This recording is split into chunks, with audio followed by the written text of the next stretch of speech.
Hello mga mare! Another day, another video na naman tayo. For today's video nga mga mare, late upload na naman tayo. Bali 3 motor na lang pala kami mga mare.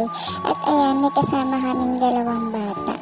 Nandito kami ngayon sa Idol TikTok. Bali 2 beses na namin pumunta rito. Pero dati, nung nakaraan, is kami lang na 3. Pero ngayon, may kasama na kami.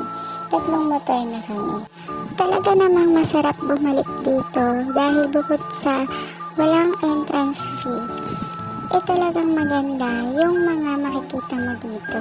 Huwag ka lang lilikan sa akin. Sa tulad nga namin na low budget lang, talaga namang sulit ang pagpunta dito dahil talagang matutuwa at mag-e-enjoy ang mga bata na hindi ka gumagastos dahil wala ang entrance. At marami talaga silang makikita iba't ibang uri ng hayop dito.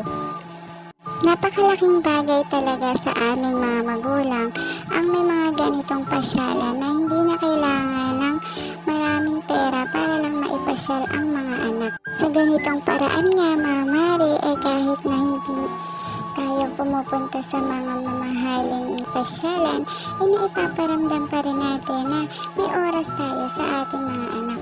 Sayang nga lang at hindi kasama si kuya dahil hindi kami kasya sa motor. Malay nyo naman mga mare, sa susunod hindi na motor. Hala na nga. So hanggang dito na lang muna mga mare.